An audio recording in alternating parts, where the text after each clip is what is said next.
5 nuggets for new advisors. Nuggets? Five new advisor nuggets. 5 new advisor. Nuggets sounds bad.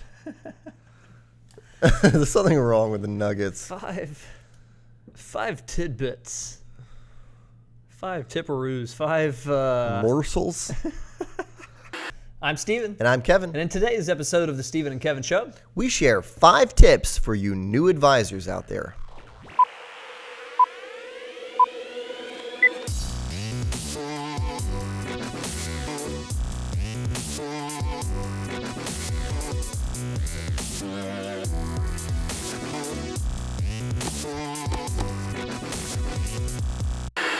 welcome back, everybody. Episode 28 of the Steven and Kevin Show. And today we're going to answer one question from our audience, but we're going to spin it into 5 tips on what new advisors can do to grow their business. Yeah. We get that question a lot as part of our New Advisor Fast Track for Growth series, where we spend 8 sessions teaching new advisors how to grow their business. We're going to encapsulate 5 little tips for you here today. And this all started with Cam Hendricks, CFP, where he said, old article, but could you revisit the topic? And he links to an article on wealthmanagement.com, which was essentially telling advisors to sell the fact that they're younger. Don't hide from it. Use this to your advantage when competing against older advisors. Yeah, it's a good question. So we're gonna take that question, like Steven said. We're gonna go through 5 different things that we feel like we were wrestling with the term pointers earlier. I don't think we're gonna use the word pointers. We're gonna say tips for new advisors. It's just our advice, some thoughts that are kind of coming from us when it's about marketing yourself as a new advisor, which we know is challenging. Right, and we can cover this as a rank order list of marketing tactics you ought to be using. That's not the angle we're going to take today. No. These are essentially tips of not only activities you should use, but how you should act, how you position yourself, the confidence you should have as a new advisor, because we know it's tough. Now, you veterans out there, you don't have to tune out. You may pick up a morsel or two. Yes, and from this one as well. Before we even jump into it today, make sure you subscribe to our channel. There's a button over here. Subscribe to our channel. I mean, you're watching the podcast, you should subscribe. All right, first one. Number 1 here is to act as if. And that's like a saying, right? An old axiom, act as if.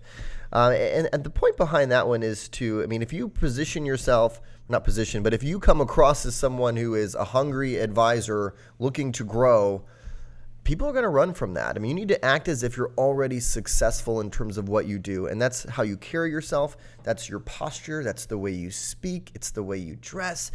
All of those things matter. And we want you to go ahead and start acting right now like you've already made it. Yeah, and that doesn't mean act cocky. We've all met the cocky new advisor of, more than we can remember. And that's not what we're after. We're talking about still being assertive, but with calm confidence. You're just not coming across, you're not, if you get a warm lead of somebody who may have some interest in what you do, you're not calling them off the hook and texting and emailing them like this is your career on the line and you have to have their account. Yes. Calm confidence. You're following up with them, but with calm confidence. And you're still able to use a little bit of the reverse psychology that we recommend for veterans. It's not, hey, Kevin, I would love to have your account. Anything I can do to get your business would be great. Reduce my fees, doesn't matter. I can make it happen. Yeah. It is more of, Kevin, we need to sit down with you and make sure there's a fit here. We work with a select group of families here in the area.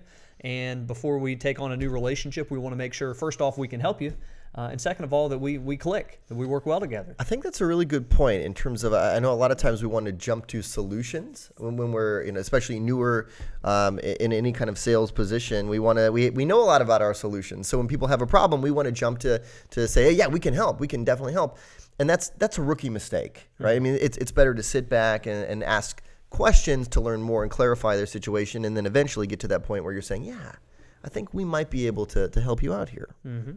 Second up, sell your youth. And this was the article that was mentioned by @Cam_Hendricks.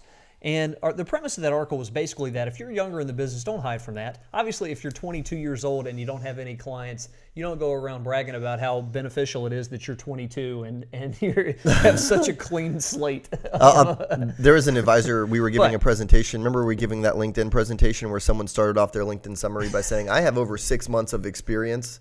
And it was like, oh, you got to update that one. You got to update that one monthly. Don't do that. Every little bit of age there. But we know the stats in our industry. The average advisor is roughly 48 years old. The average client is roughly 58 years old. So you can use that to your advantage. And part of the hook here is that if you're an investor who's in your 50s or 60s, you don't want to be switching advisors when you're 70, Right. when you're 80. Right. So why not work with an advisor or a team that's going to be there with you for the long haul? So if you're a younger advisor, let's say you're 30 years old, you're 35 years old, you make it part of your hook to say, you know what, in our industry, we're facing a battle of age here. The average client's getting older, the average advisor is almost 50, and we think it's important that you have an advisor that's going to be there with you through the whole life journey, and that's how we built our team.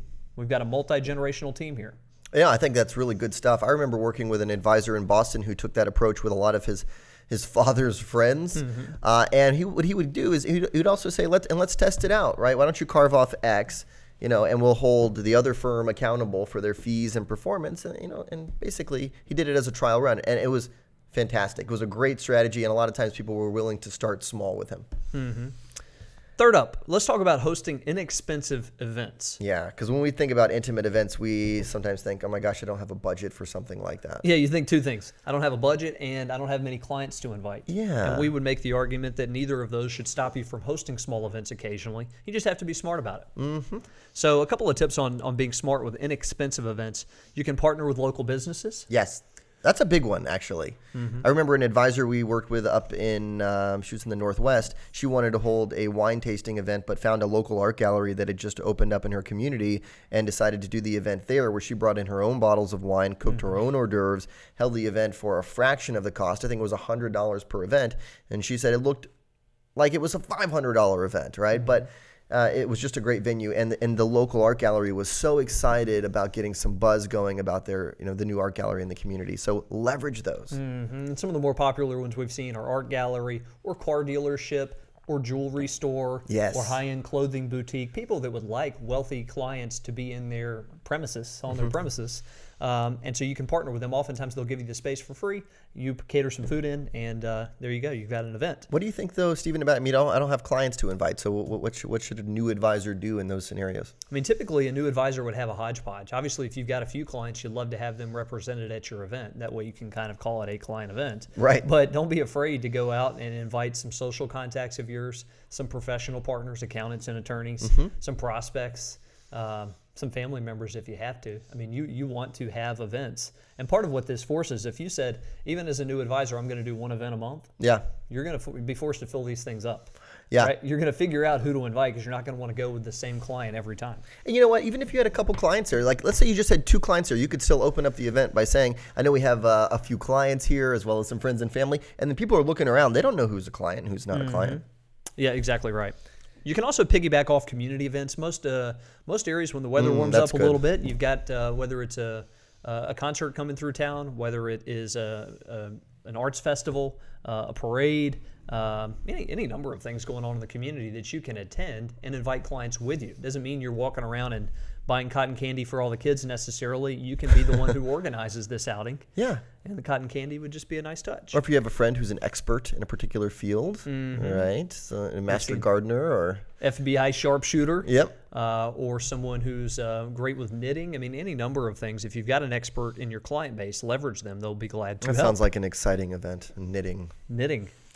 Hey, it's going to be a blast. To each his own, Kevin. All right. Next one. Master cold approaches with technology.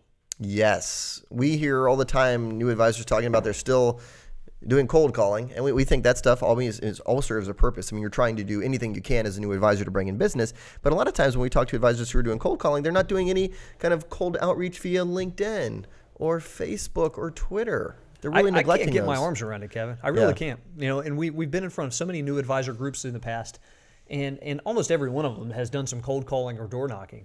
And it just blows me away, the percentage of them that are still not using LinkedIn or Facebook to help them grow their business. Yeah. When you look at the numbers overall, your clients overall, whether you're a new advisor or a veteran, are on Facebook and LinkedIn. Yeah. Right? Exactly. If you're a newer advisor, the percentages go way up that they're on those networks and that you can use these to not only interact with them, but to uncover their connections as well. This is a great source of leads for you. Yeah, and if your firm says, oh, geez, you cannot communicate through LinkedIn, I mean, look, it's just a matter of time. But there's no excuse that you can't source prospects on LinkedIn. Figure out their email address using like emailformat.com or mailtester.com and start emailing them. So a lot of times you'll get right past any gatekeepers. And if you craft a good email, you'll get their attention. Exactly right. Last one, running for mayor. Yeah, and we've used that term before to say basically make a commitment to yourself if you're a little newer in the business, or for that case, if you're a veteran in the business but you want to reignite some marketing. Take a 2-year commitment, take a 5-year commitment to run for mayor in your community. Now, we're not saying actually run for office. No. But We we're really saying are. think as if you were going around and you had to shake as many hands and garner as many votes as you possibly could. Kissing babies. You would attend every function you possibly could.